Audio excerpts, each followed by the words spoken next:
Olá, pessoal. Boa noite a todos. Hoje nós estamos aqui para falar um pouquinho sobre um tema que falamos durante toda a semana, que é o transtorno, déficit de atenção e hiperatividade, né? Nós estamos aqui hoje com a doutora Maíra Ruazzi, que ela é uma especialista neste assunto, né? Eu vou colocar a doutora Maíra aqui com a gente. Vou ver aqui como que eu faço para colocar ela para dentro. Oi, Maíra! Tudo bem com você? Tudo tranquilo, ajustando aqui a luz. Tá ótimo. Tá bom, viu, Maíra? Tô achando legal. E aí, tudo bem com você? Que prazer ter você aqui. Faz bastante Né? tempo que eu tô querendo você aqui com a gente, sabe, Maíra? Porque as pessoas... Existem muitos mitos, né, em relação ao TDAH.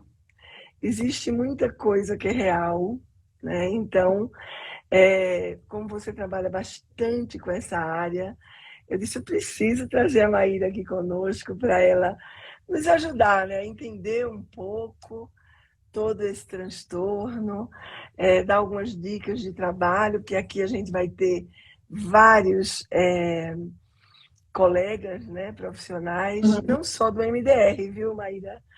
Que essa é uma coisa que eu gostaria de falar. O nosso trabalho hoje vai estar voltado também para o MDR, mas hoje o nosso objetivo maior é conhecer um pouco mais o TDAH, né? Então, aí eu queria que você se apresentasse, né, para as pessoas te conhecerem um pouco e a gente começar o nosso trabalho hoje aqui. Então vamos lá. Meu nome é Maíra Roazzi, eu sou psicóloga, moro em Recife. Trabalho atuando basicamente com terapia infantil, mas também atendo alguns adultos, mas meu público-alvo é mais crianças e adolescentes. Trabalho muito com TDAH, porque eu faço psicológica, já fui psicóloga escolar por quase 8 anos. E também, né, sou formada em MDR, fiz alguns cursos com Isso. exato, você.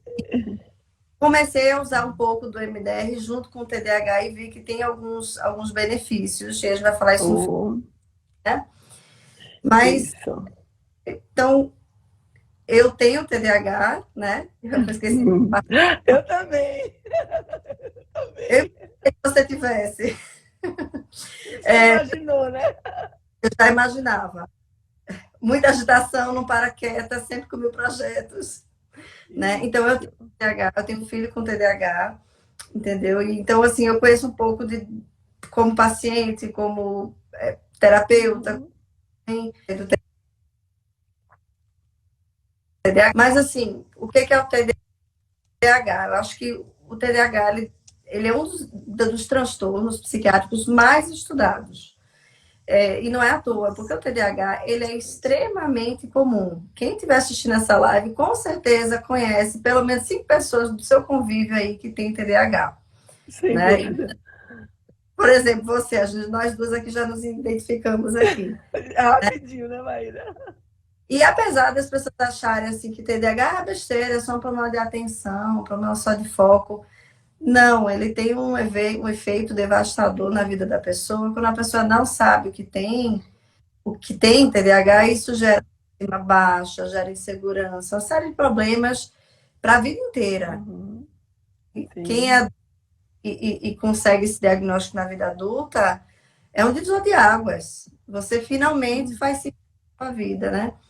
Mas enfim, mas o que é o TDAH, né? É um É. transtorno do neurodesenvolvimento, ou seja, um transtorno que surge desde a nossa infância, né?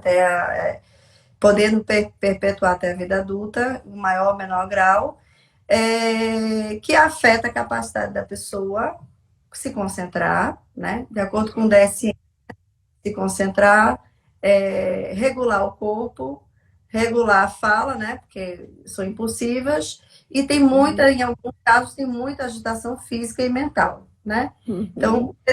classicamente, ele é transtorno TDAH do tipo predominantemente desatento, né? Tem um predominantemente hiperativo e tem o combinado, que é quando você apresenta todos os sintomas. Então, mesmo assim, podemos ter 3 pessoas com TDAH e cada uma tem uma apresentação diferente, né? Mas essa dificuldade de se organizar para aprender, para focar, para atingir seus objetivos, e isso afeta várias e várias áreas da nossa vida. A gente acha que é só a sala de aula, mas não é, Não. né?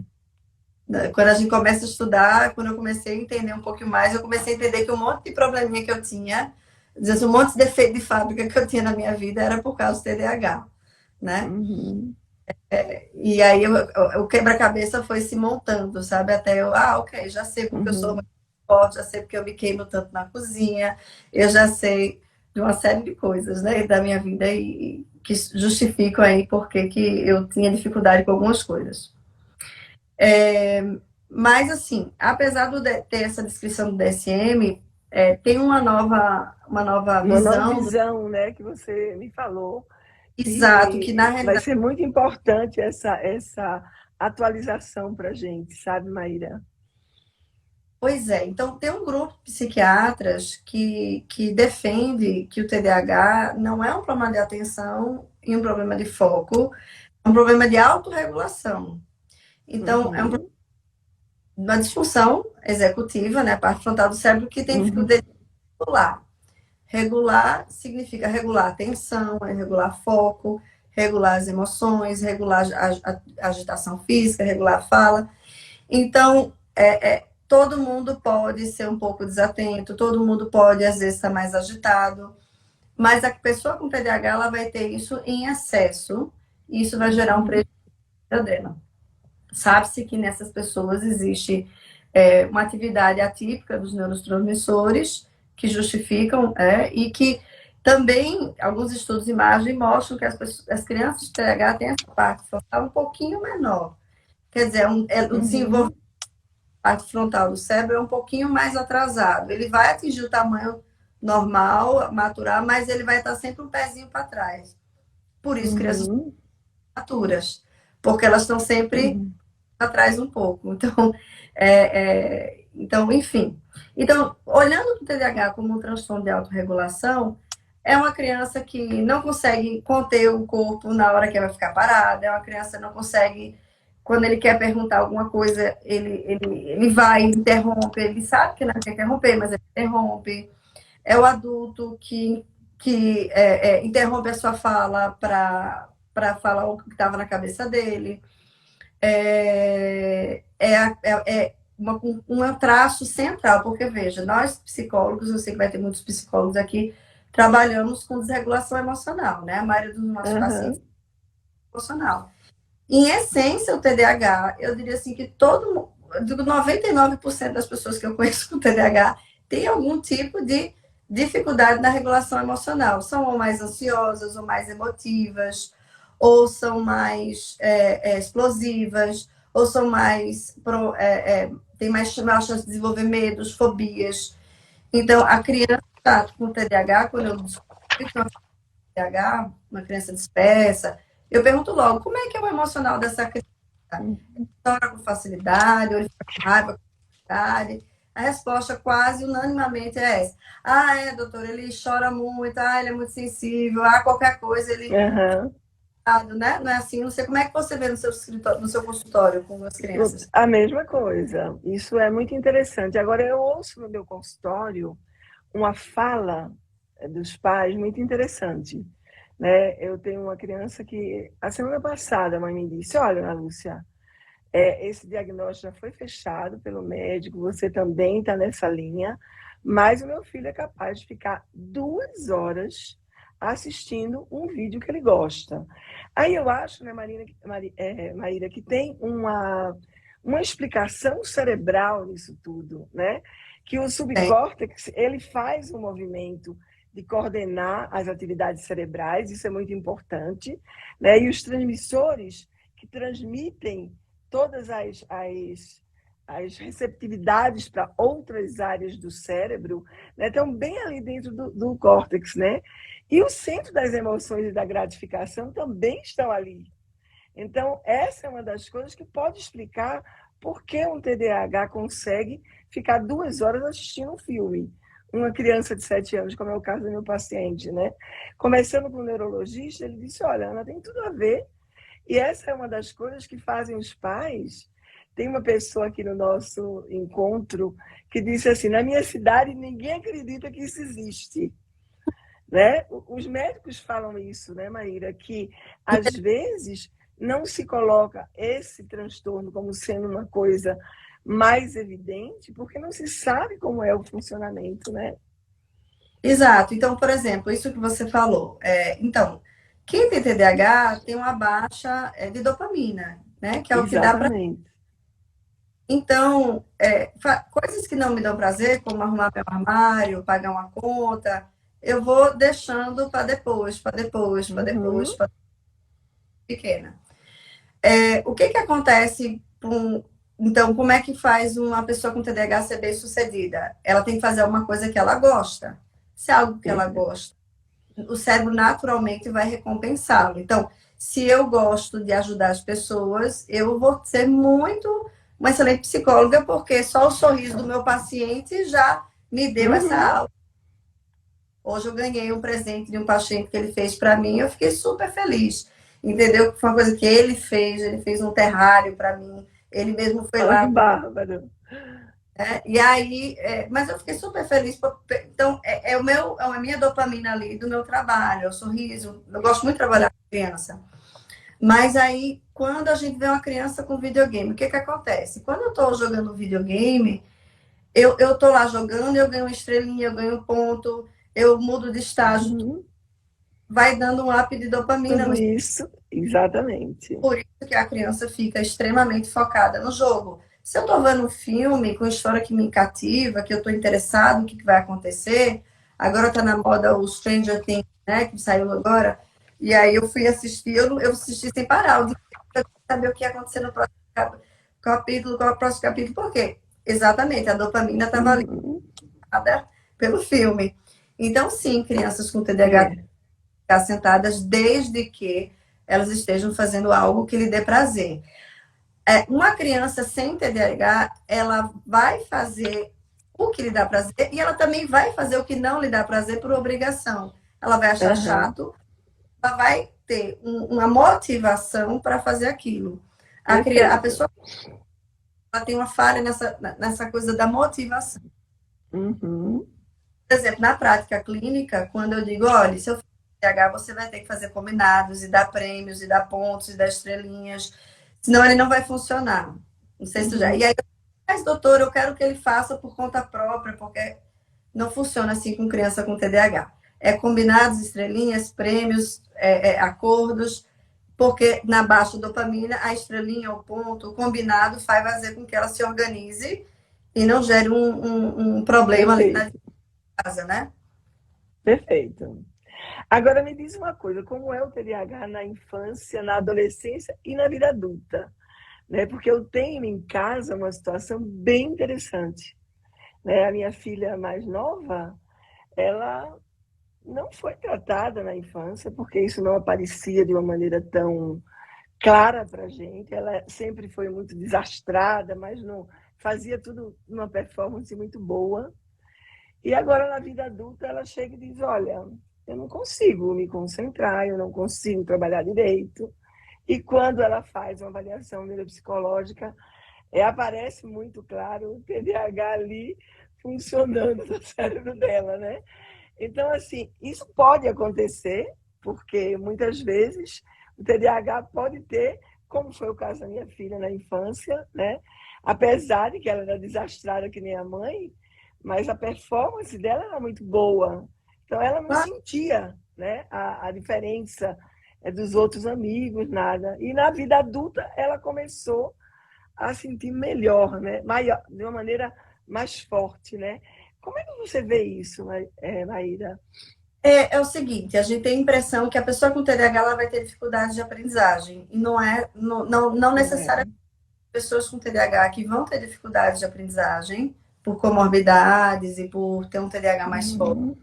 Mas eu tenho cada dia mais recebido na avaliação neuropsicológica crianças com TDAH e altas habilidades, que a gente acha que os dois juntos. Então, assim, eu tenho uma pessoa com TDAH desatento. O desatento é uma criança calma, mas que vive no mundo da lua. No mundo da lua. Calma no mundo da lua, ela não incomoda ninguém. Então, ela não vai ser detectada. Certo? Não, essa é minha filha, viu? Pronto. Aí, se eu tenho uma criança calma no mundo da lua, mas que ela ainda tem altas habilidades, ou tem um QI alto, esse QI alto vai compensar pelas falhas por um tempo. Mas a depender da sobrecarga pode chegar a impactar. Então, talvez sua filha tirasse notas boas, como 7 e um 8, mas pelo QI dela, ela está tirando 9 e 10. Mas ela, entendeu? Mas o QI meio que, o QI alto meio que dava uma compensada aí na desregulação aí das funções executivas. Então, isso acontece no laboratório. Aí, como é que eu faço para ver se tem o TDAH? Eu vou para as emoções. Porque a criança com TDAH e altas habilidades, ela vai ter uma desregulação. Por exemplo, a menina com TDAH e altas habilidades, ela vai ser ansiosa, ela vai ser perfeccionista, ela vai sofrer quando a coisa não ficar como deveria ficar, né? Então, vamos lá, a gente, né, do TDAH, a gente vai desfocar um monte de vezes hoje. Olha, deixa eu dizer uma coisa para você. Tem uma história dessa minha filha, que ela tinha 5 anos e meio, e ela lia e escrevia sozinha. E a escola me chamou, e a meu marido, e disse, vamos adiantar ela, porque ela está muito bem na frente de todo mundo. E aí eu não deixei adiantar, porque o emocional dela realmente naquele momento não correspondia. Isso é muito interessante, né, Maíra? E os pais, às vezes, não querem isso. Essa, gente, é uma dica, não sei a tua experiência, Maíra, mas a minha experiência é essa. Às vezes a criança cognitivamente dá uma acelerada, mas emocionalmente está regredida. Ou ainda não está acompanhando. Como é que você vê isso? Eu tive 8 anos de trabalho em escola e sempre que a gente pega no início aí da alfabetização uma criança muito adiantada, a primeira coisa do professor é essa criança não tem que estar aqui, ela tem que ser adiantada. E a gente tem que pensar agora, ok, agora ela pode ir para outra turminha vai se adaptar com ela vai estar aprendendo. E daqui a 5 anos, quando começa a verdade, quando todo mundo estiver lá pensando no namoro e ela estiver brincando de boneca, isso vai gerar um desconforto. E aí, das duas, uma criança que fica deslocada, ou é uma criança que tem que correr atrás para poder acompanhar o pessoal mais descolado, né? Com certeza. Então, a minha recomendação sempre foi de não adiantar, mas que no ano onde ela tem ações para ela poder desenvolver o que ela tem de potencial. Porque as emoções, geralmente, a gente vê muito o problema desse avanço na adolescência. É lá que a gente vai ver a besteira que foi feita há alguns anos atrás, entendeu? Não tenha dúvida disso. E assim, uma das coisas que nós, em família, não nos arrependemos é isso, é de ter feito essa escolha de não adiantar, né? Porque às vezes os pais acham que adiantar a criança está ajudando, né? Ah, minha filha é muito inteligente. Não, né? Muitas vezes a criança não consegue acompanhar. A Sandra está falando aqui que ela tem uma filha de 13 anos que usa muita medicação para depressão, ansiedade, humor, sono. Agora eles estão suspeitando de TDAH. É importante fazer uma avaliação neuropsicológica num caso como esse, não, Maíra? Quando o médico está em dúvida, ele pede uma avaliação neuropsicológica, porque às vezes ela vai dar... Da mesma forma como eu pego crianças que têm indícios de TDAH e quando a gente vai fazer a avaliação é muito mais uma ansiedade, né? Com traços de TDAH, às vezes é um TEA, às vezes, que é o autismo, é um TEA leve. Então, a avaliação neuropsicológica é quando a gente tem esses casos meio obscuros. Você não precisa de uma avaliação neuropsicológica para fechar o diagnóstico de TDAH, casos, ela é necessária para clarear um pouco o quadro, até porque o TDAH vem com comorbidades, tem transtornos que têm sintomas parecidos com o TDAH, entendeu? Então, uma pessoa com ansiedade, ela vai ter uma mente, ela vai ter problema de focar, mas não porque ela está prestando atenção no carro ou na mosquita, é porque ela está com um monte de pensamento negativo na cabeça e ela não consegue focar. O sintoma é o mesmo, ela não foca, mas outro, entendeu? A raiz é outra. Sem dúvida.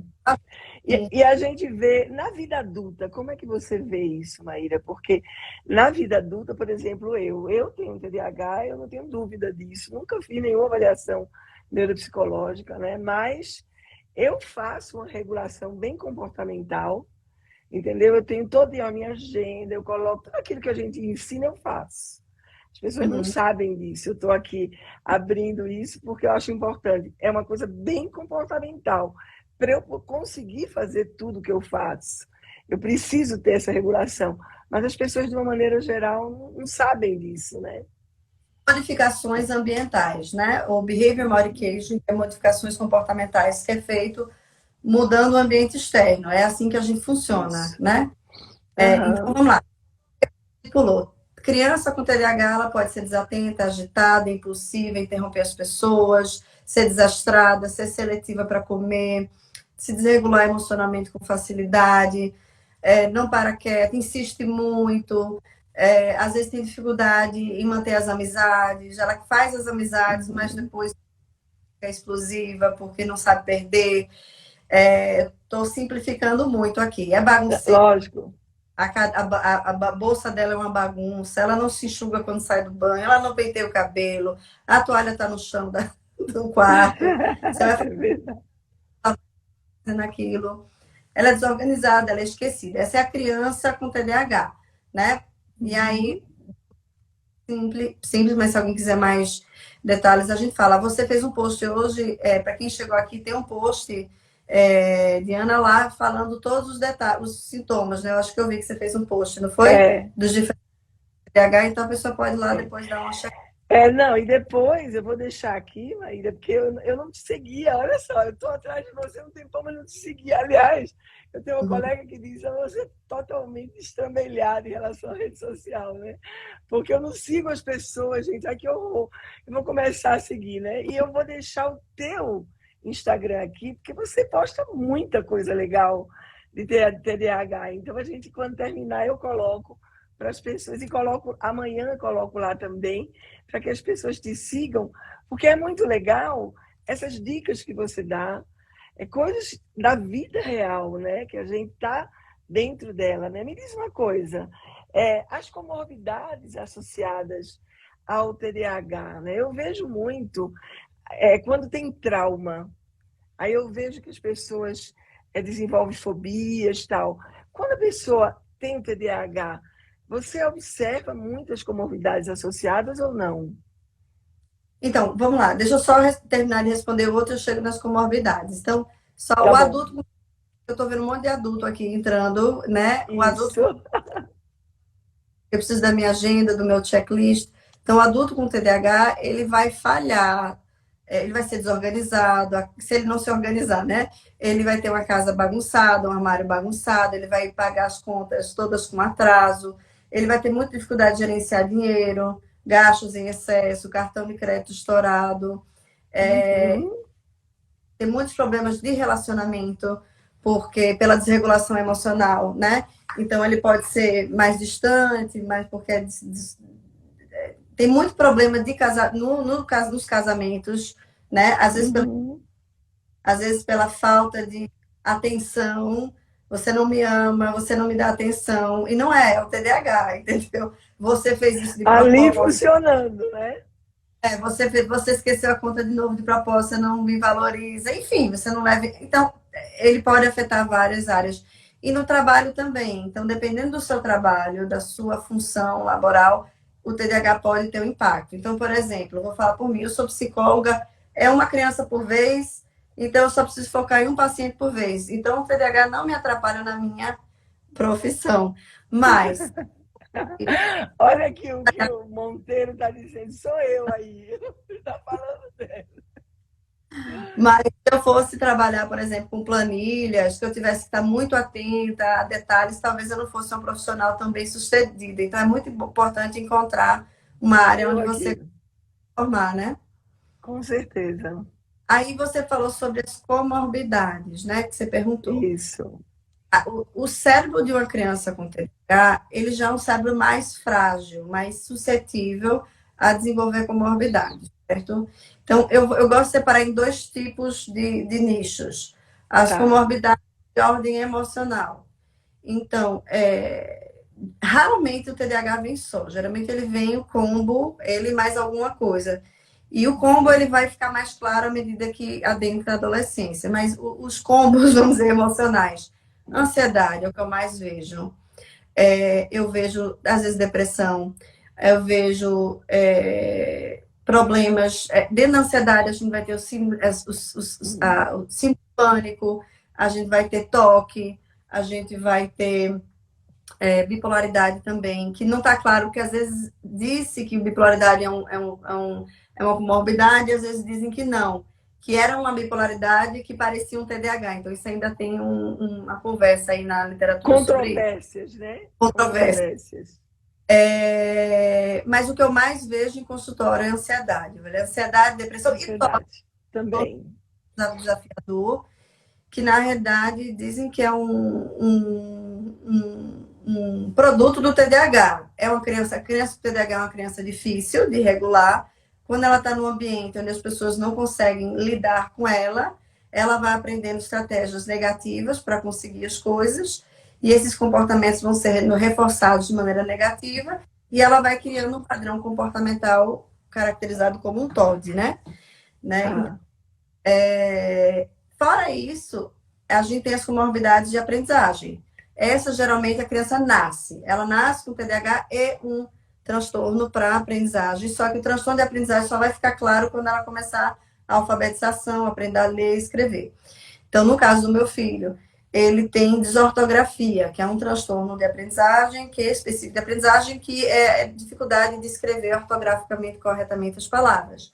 Tem a dislexia, tem a disgrafia, que é muito comum em quem tem TDAH, tem a letra feia, desorganizada, é um garrancho. E a gente Uhum. calculia, são os transtornos comumente vêm, às vezes, com o TDAH, tá? Tá. Esses são os que se beneficiam muito do MDR. Aí eu vou falar um Uhum. pouquinho, é onde eu uso mais o MDR, quando tem em associação transtorno de aprendizagem. Agora, o transtorno, por exemplo, vamos lá. Eu sou uma criança que nasci com TDAH, tá? Eu tô numa família que grita comigo o dia inteiro, que reclama de mim o dia inteiro, que fala que eu sou incompetente, que eu não escuto, que eu não ligo para ninguém, que eu sou egoísta. Aí eu saio de casa, vou para a escola, meus amigos ficam mandando eu parar de mexer, parar de interromper eles, parar de. Aí a professora chama meu nome 20 vezes em sala de aula. Enfim, aonde eu vou, eu tenho algum feedback negativo sobre a minha pessoa. Então, qual que é o efeito disso? Com o tempo, eu vou tendo autoestima baixa, eu vou me deprimindo, tendo pensamentos negativos, eu vou desenvolvendo uma ansiedade de performance.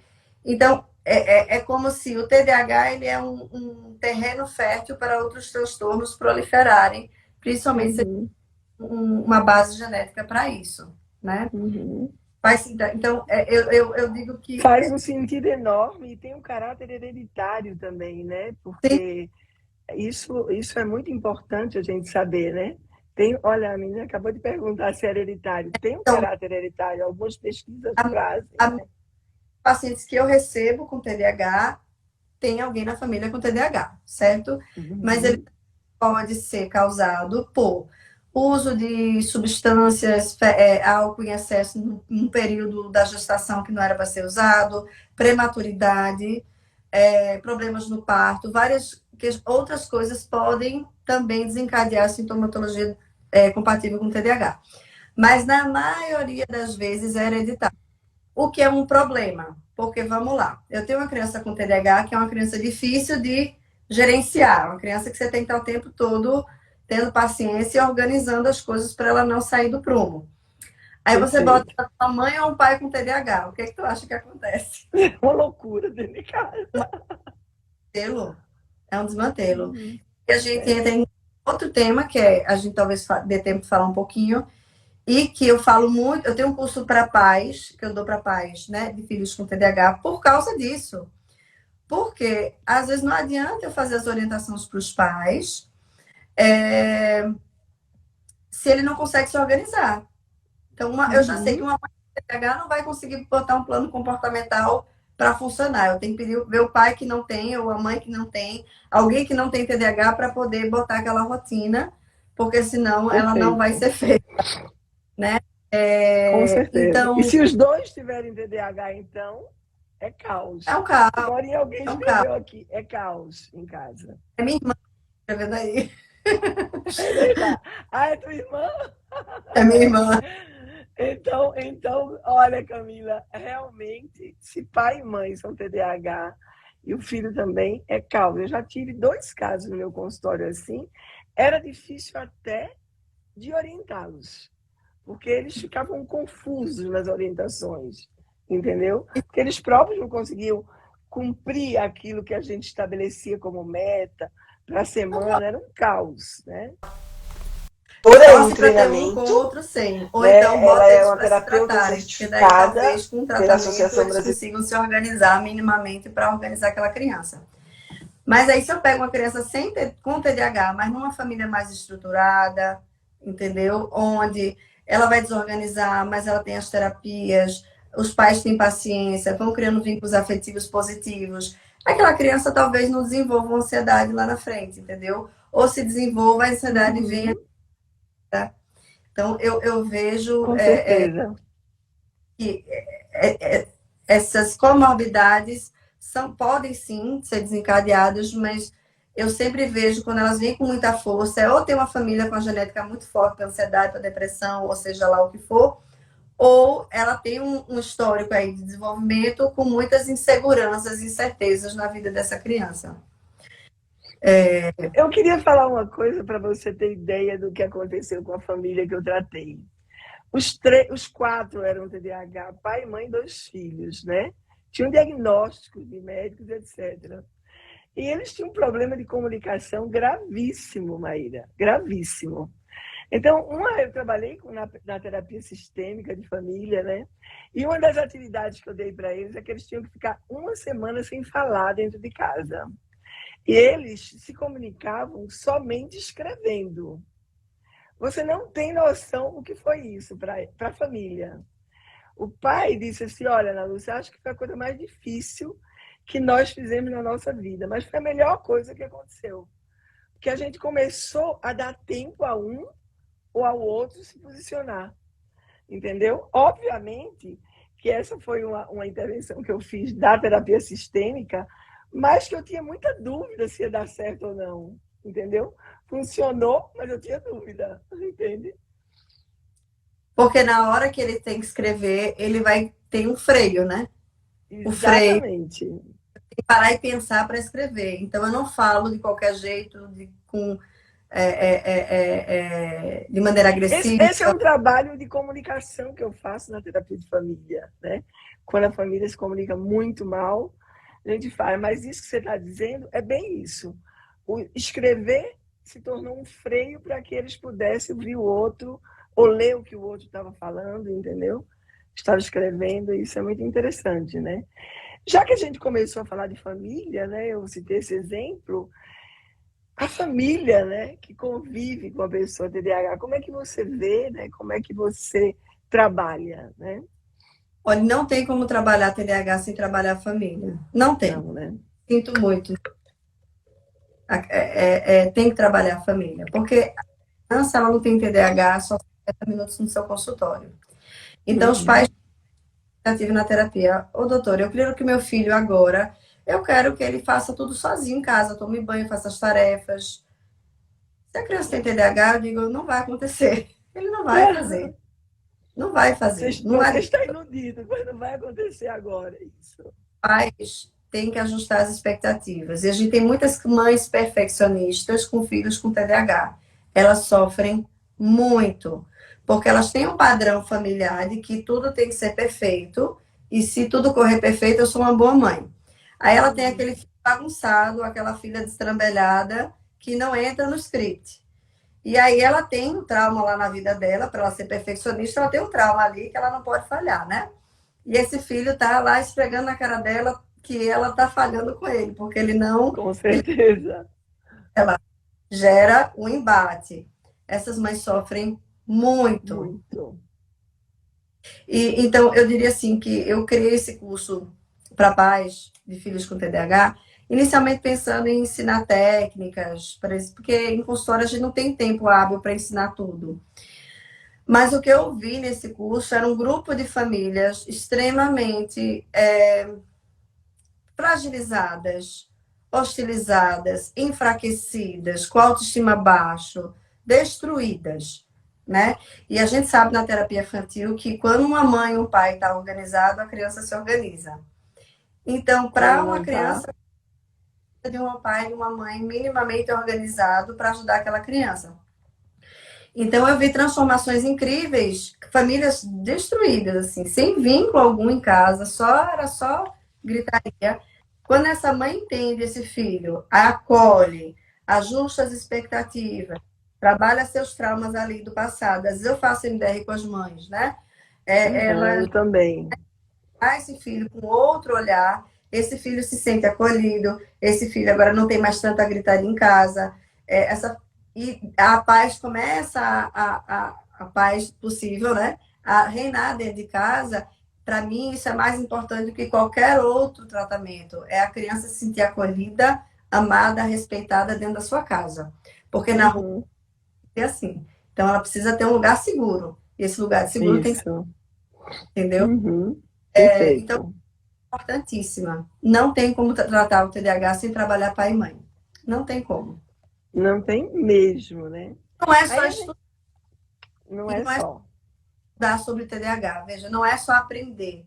Porque se eu tenho pais ou mães com TDAH, eles têm traumas. Veja, Aham. TDAH, certo? Ele tem trauma aí de aprender gramática, português. Só de ouvir falar adjeto, subjetivo, ele já tem dor de barriga. Ele não gosta nem de ouvir Uhum. as palavras ali de português, de gramática. É verdade, é verdade. Passa mal, diz, para, que eu já tô com um jogo aqui na barriga, eu já tô passando mal. O que que é isso? A gente trabalha com trauma. Ativou o trauma dele lá de infância. Quantas vezes ele deve ter sofrido na aula de português, né? Porque ele é estrangeiro, aqui na aula de português ele sofria para aprender a língua. Enfim, então, então, aí nesse ponto é que a gente precisa trabalhar com a família e o viés do MDR é interessante porque a gente consegue, dentro da terapia do filho, trabalhar pontualmente algumas coisas com os pais, quando é uma coisa pontual. Às vezes não, às vezes a mãe e o pai precisam de uma terapia mesmo, né, para trabalhar. É. Uma das coisas que agora a Luciana colocou aqui, imagina você ainda ter que estudar com o filho. É Muitas difícil. mães eu oriento não estudarem com Não, os a filhos. particular, melhor dinheiro investido no mundo. Exatamente, porque a falta de paciência começa a acontecer e aí começa a introduzir crenças negativas na cabecinha da criança. Quantas crianças eu atendi na minha vida que vêm com a crença negativa de que eu sou burro? Toda. Essas falas, elas têm uma fala extremamente grave dos pais, né? Então a gente tem que ter muito cuidado com isso, né? Quando a gente orienta os nossos pacientes. Aí você falou um pouco de traumas, né? E eu vejo realmente que o TDAH sofre muitos traumas, tanto na escola, como em relação à aprendizagem, em relação à autoestima, né? No relacionamento social. Eu tenho um mesmo que é completamente escanteado em casa, na escola, porque ele tem comportamentos extremamente disfuncionais, né? Então, isso é muito delicado, né? Como é que você vê isso, Maíra? Então, veja, o trauma, ele é consequência do TDAH, né? E a É, gente tem que trabalhar o trauma para que a expressão desse TDAH não seja tão forte. A gente vai atenuar a expressão desse TDAH. Então, por exemplo, meus pacientes que têm dislexia, têm trauma com leitura, eles têm trauma de ver um livro, de ler. Eles fogem como o diabo foge da cruz de uma leitura. Então, essa criança, quando pega um texto para ler, ela tem ativação na barriga, no peito, na cabeça, dói tudo. Então, quando eu vou trabalhando o trauma, quando começou, porque eu estava lendo em sala de aula e minha mãe e o amiguinho riu de mim. Quando a gente vai reprocessar, a gente vai vendo as memórias, vai gritando em casa porque não queria ler o livro, porque era preguiçoso. E a gente vai achando a origem desse trauma, né? Quando a gente reprocessa esse trauma, essa criança agora, mesmo com dificuldade de leitura, consegue olhar um livro sem sentir avalanche negativa interna e ela começa agora a tentar a sua dificuldade e desenvolver a leitura. Então, eu pego muitas crianças, principalmente com transtorno de aprendizagem, que não consegue segurar um lápis, tem trauma de pegar papel e lápis, trauma de leitura. Meu filho mesmo, ele tem a desortografia. No terceiro ano, na aula ele era bom aluno em todas as aulas. Quando era a aula que tinha que escrever, ele se escondia debaixo da cadeira, ele fugia para o banheiro, ele ficava mudo, congelamento, para não pegar na caneta e escrever. Porque tudo que ele escreve está errado. Tudo que ele escreve, trocas de letras. Então, o que eu ensinei a ele? Ele tive que fazer um trabalho com ele. Hoje ele ri dos erros dele. Hoje a gente trabalha, eu não corrijo os erros dele, eu deixo ele escrevendo lá errado, a professora que trabalha com ele depois, para suavizar. Hoje em dia ele escreve, hoje em dia ele pega um lápis, uma caneta, mas no terceiro ano, que foi onde a gente começa a desenvolver mais escrita, ele travou, ele traumatizou ali. Né? Ele também teve Isso é muito duro, né? Porque a aprendizagem, né, essa área cognitiva, ela precisa ser desenvolvida de uma maneira natural. A maior parte das pesquisas que eu li, que eu já li durante a minha vida com o MDR, traz muito o MDR como pano de fundo para atenuar os traumas. E eles falam o seguinte, nas pesquisas que eu ando lendo, né? Que à medida que você faz o reprocessamento desses traumas relacionados ao TDAH, a pessoa integra as experiências no processamento adaptativo de informação e nessa integração a pessoa começa a ter um funcionamento melhor. Não é que o MDR vai curar uma pessoa que é TDAH, não é isso. Isso é importante a gente dizer, mas o trabalho com o MDR é muito eficaz, porque quando você faz esse reprocessamento, eu tenho vários casos no consultório que eu trabalhei, que tanto as crianças como adolescentes como adulto melhoraram muito o funcionamento, né, Maíra? Qual é a tua experiência em relação a isso? Eu uso bastante, certo? Então, estão perguntando aí, o que é MDR? Vai, Ana, fala aí o que é MDR. O MDR, ô Gigi, é uma abordagem terapêutica, tá, que promove o reprocessamento das experiências de EMDR, não é MDR. EMDR, a sigla significa dessensibilização e reprocessamento por meio dos movimentos oculares. Então, é um trabalho de reprocessamento cerebral. Tá? Então, esse trabalho de reprocessamento cerebral, ele promove no indivíduo um bem-estar depois que o trauma é reprocessado, excepcional. Porque eu tenho falas de alguns pacientes meus que depois que fazem o reprocessamento, parece que o cérebro deles fica mais leve.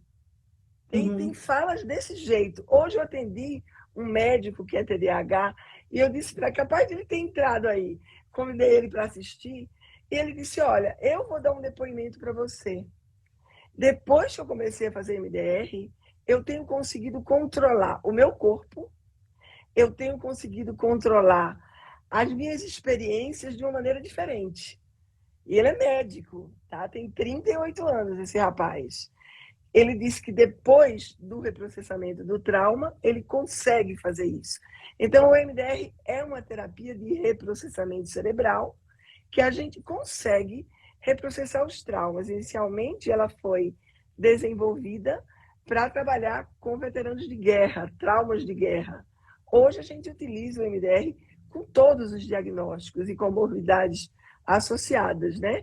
Quem quiser saber um pouquinho sobre o MDR, entra lá nesse Instagram que vocês estão aqui na nossa live, e tem tudo sobre MDR, né? Porque eu divulgo bastante, porque eu gosto muito de trabalhar.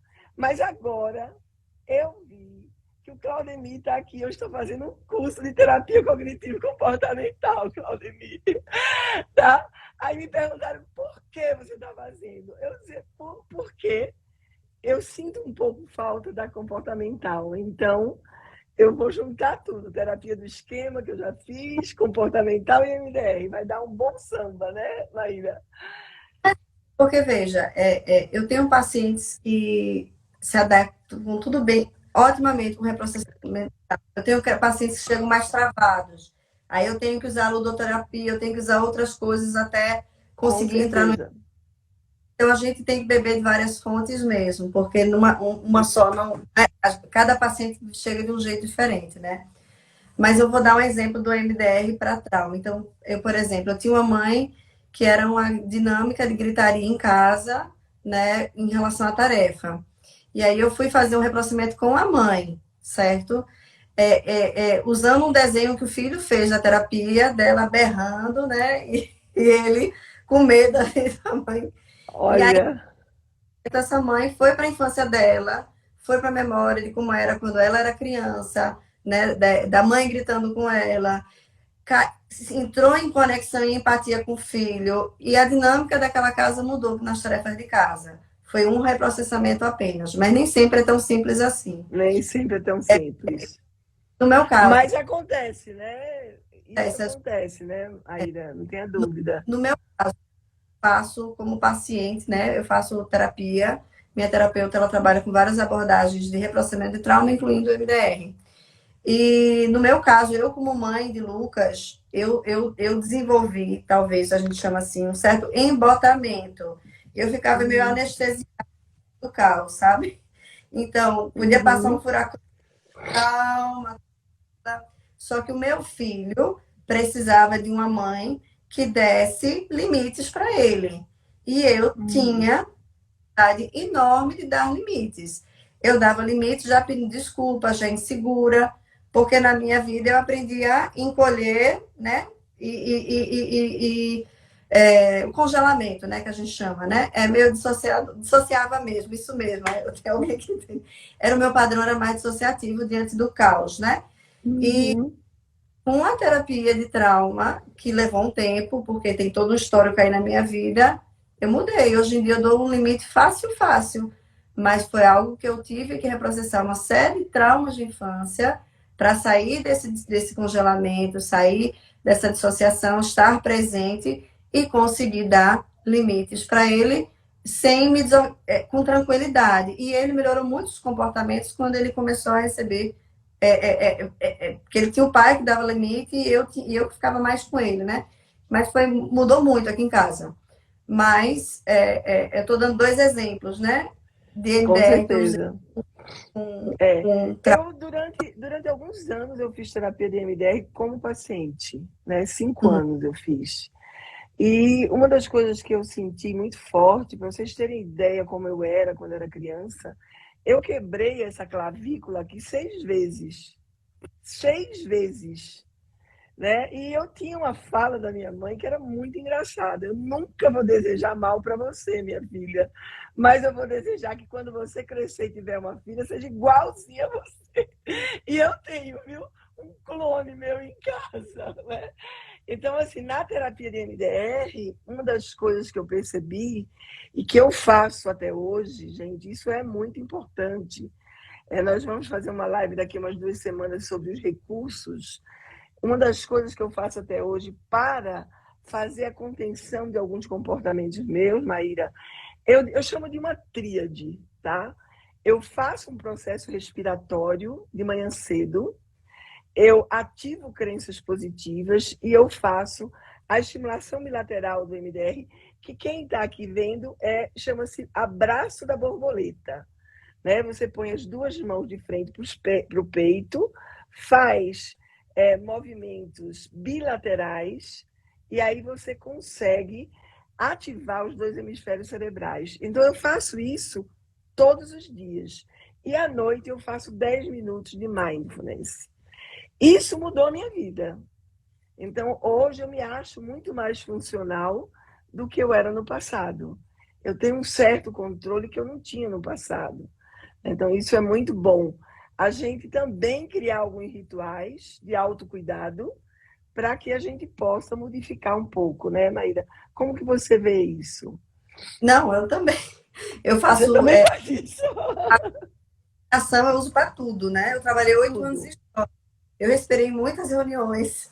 Muitas reuniões, eu estava com o pezinho ali no chão, né? Que a gente bota o pé no chão, respiração diafragmática, às vezes a gente faz a bilateral, pode ser para borboleta, como para disfarçar, a gente faz nos joelhos. E Isso.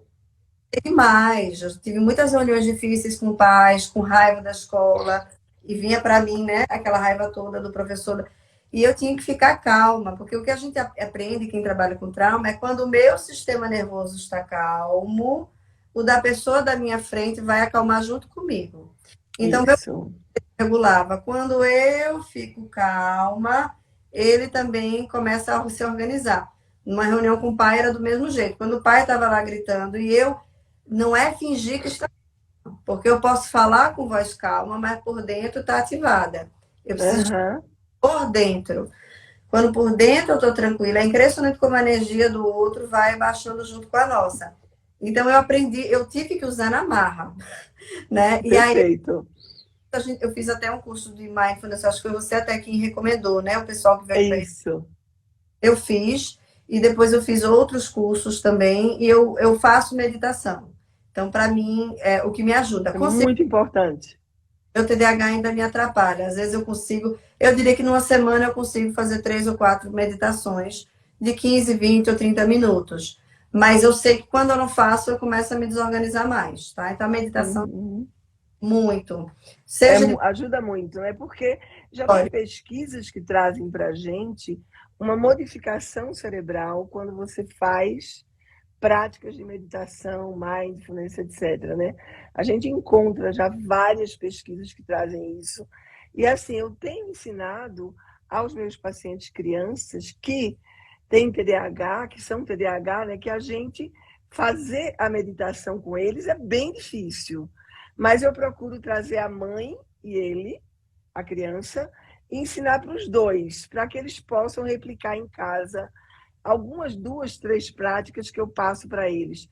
Porque a gente sabe que você fazer o programa de oito semanas do Mindfulness e depois você fazer 10 minutos por dia, isso vai ocasionar uma modificação cerebral bem importante. Por isso que eu faço. E eu sinto isso, viu, Maíra? Me sinto muito bem fazendo esses 10 minutinhos de mindfulness todos os dias. Antes de dormir, é a minha última coisa do dia. 10 minutos de mindfulness. Então, isso é ótimo, né?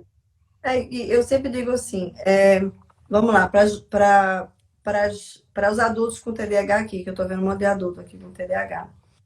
O TDAH, na minha opinião, eu sei que Ana e eu que está nesse caminho de cura há muito tempo. Tanto que, Olha, caminho de cura é a melhor frase. mas veja, eu não me resolvi com um ano de terapia, com o Vevance, se você quer realmente, se você está aí com TDAH, com a sua vida uma bagunça, é um caminho de cura profundo. Você começa com a medicação, lendo sobre TDAH, mas não pode parar por aí. Você tem que aprofundar, você tem que fazer curso de mindfulness, tem meditação transcendental, esportes, yoga, tem tantas fontes que você pode beber, mas é um processo contínuo. É um caminho de cura mesmo. É um Porque caminho de cura mesmo. quanto mais você se trabalha, você vai tirando esses pesos que foram colocados aí nas suas costas e você vai ficando mais leve. Para os pais de crianças com TDAH, é o mesmo, porque você está junto com ele ali naquele transtorno, né? Uhum. Você pode fazer. Eu recomendo aos pais fazer curso de mindfulness, né? Eu às vezes, recomendo terapia. Às vezes é uma terapia de trauma, inclusive. Quando eu recebo uma criança para atendimento, eu vejo que a mãe tem um histórico, uma constelação de traumas. Eu já indico para a mãe fazer um trabalho com alguém. Então, eu trabalho, tem Letícia que trabalha comigo, que é sua irmã, por sinal. Eu mando muitas mães para Letícia, como também para Muito grata por isso. gosto de mandar quem trabalha com trauma. Por quê? Porque é um trabalho mais focado e mais preciso. Então, eu chego para, olha, eu quero que você vá para tal pessoa. Recentemente eu tive uma criança que sofreu um abuso. E aí a mãe estava desorganizadíssima na base do Rivotril. Ele parou. Veja, eu vou trabalhar com a criança e você vai para a terapia de trauma, porque enquanto você estiver desse jeito, seu filho não vai melhorar, não. E aí ela foi, entendeu? É trabalhar em equipe, né? Porque a gente Perfeito. tem. Eu tenho feito uma coisa agora, Maíra, muito interessante, porque eu fiz o curso de terapia de esquema, né? E gostei demais. A conceitualização da terapia de esquema é muito, muito, muito rica. E eu trabalho trauma, inicialmente, quando tem traumas de infância relativos a toda a tríade, né? Parental e com os filhos, o que é que eu faço? Eu faço uma reparentalização. Então, isso é muito legal, porque a gente consegue. Os pais, eu vou dizer uma coisa para você, Maíra, eu fiquei 10 anos estudando papel de pai e mãe. Eu fiz um mestrado e um doutorado nessa área. E eu cheguei a uma conclusão gravíssima. Os pais não são melhores pais porque eles não sabem ser. Ou eles reproduzem o que viveram nas famílias de origem, ou eles simplesmente tentam polarizar, fazer totalmente diferente, porque a experiência foi muito ruim. Então, assim, esse trabalho que você faz com os pais, eu acho que é fundamental, entendeu? E depois eu vou divulgar esse teu trabalho no meu Instagram também. Por quê? Porque eu tenho muitos profissionais que gostam demais de trabalhar com pais e, às vezes, os profissionais têm dificuldades, porque os pais não são fáceis, hein? Não, Não são fáceis. foi super interessante. No curso de pais, a gente tem um monte de famílias com os mesmos problemas. Então, o primeiro processo de cura é você ver que você não está sozinho. É a Que identificação, né, Maíra? joga a toalha molhada no chão, todo mundo ali, o filho, quando explode, fala besteira, fala que eu te odeio. Então, eles começam, ok, eu não estou sozinho nisso, existem outras pessoas igual a mim. Depois tem um processo de abertura. Quando a gente fez o curso online, por causa da pandemia, o ganho do curso online foi que as mães arrastavam os pais para a aula, né? E o último curso, por incrível que pareça, os pais, né, masculinos, falaram mais do que as mães em alguns momentos. E com lágrimas, Ótimo.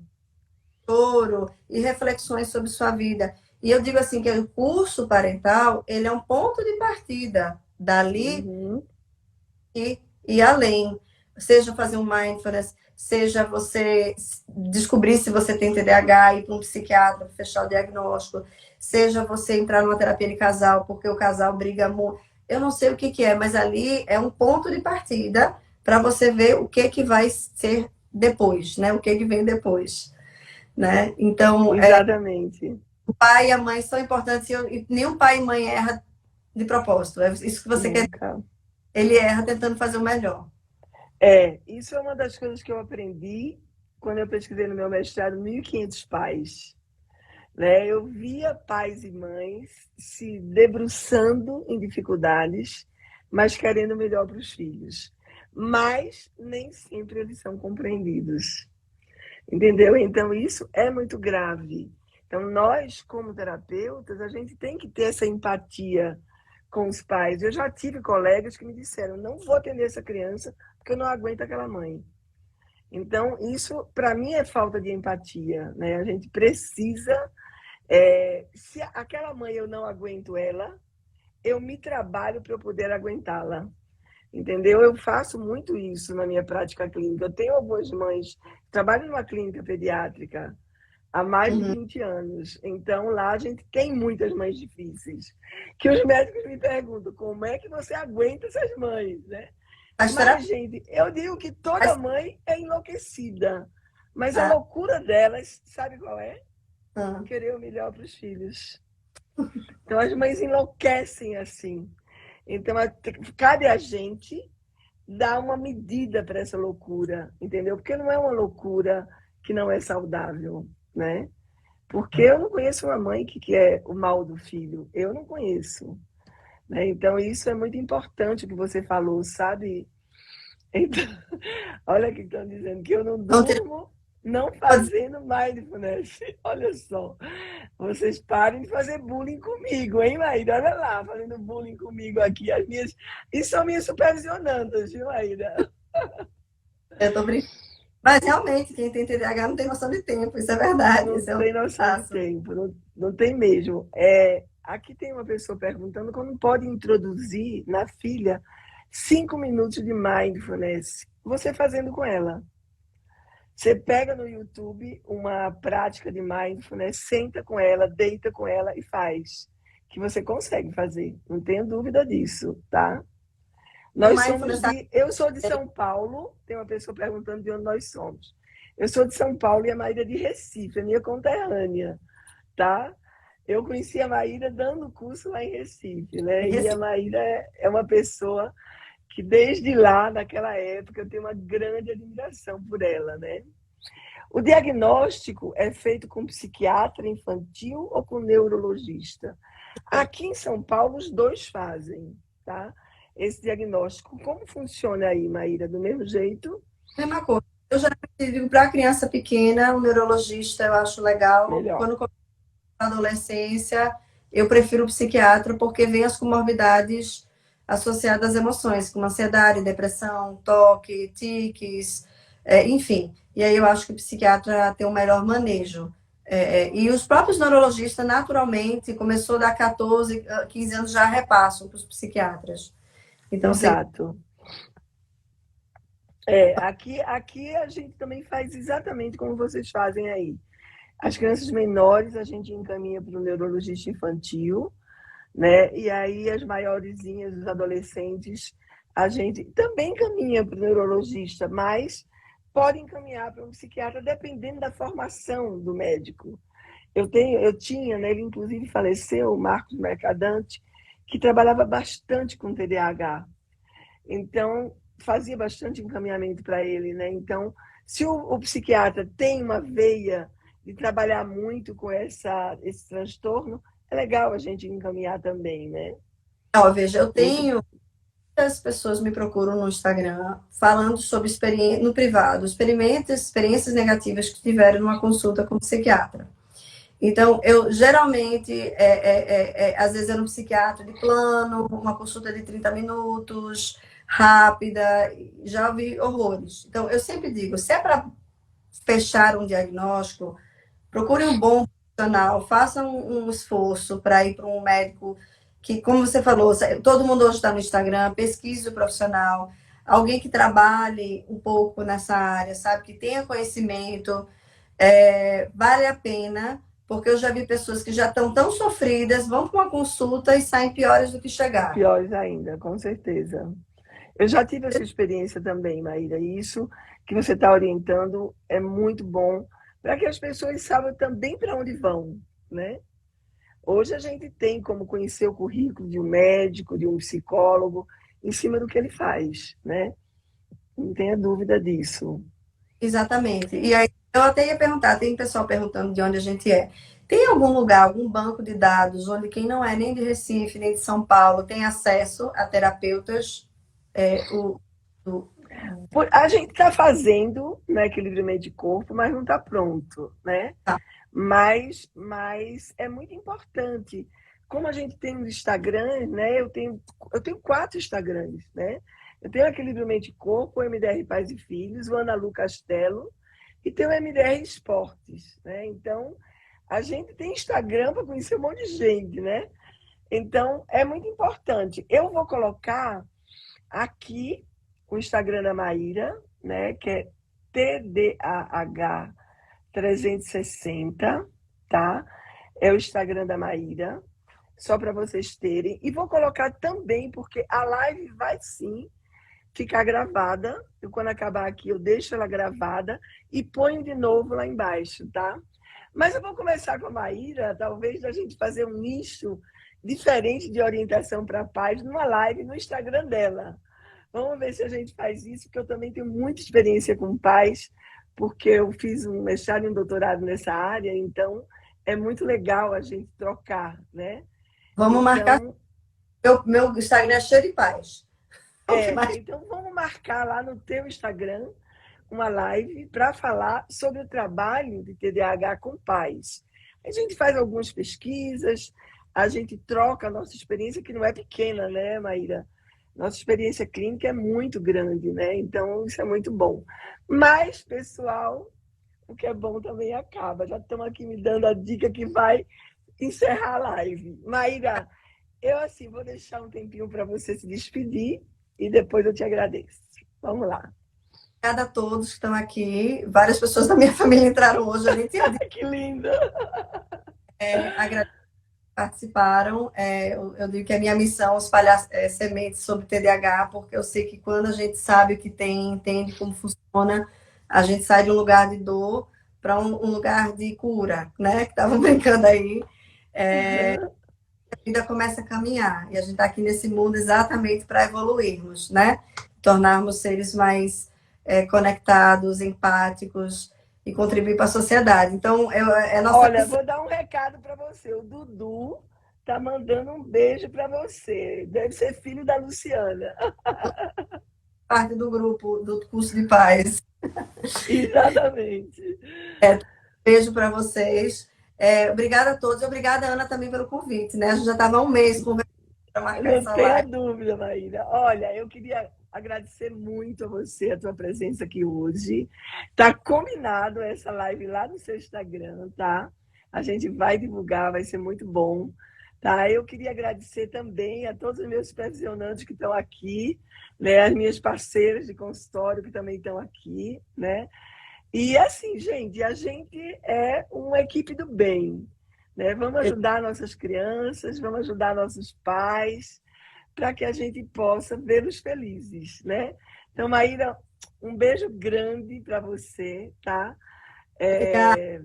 Do coração, tá? Eu estou muito feliz por a gente ter conversado aqui hoje, tá? Um beijo grande e vou ter que terminar porque já está aqui quase caindo, tá? Um beijão. E fala então Tchau, a gente. próxima. A próxima vem aí, tá bom? Tchau.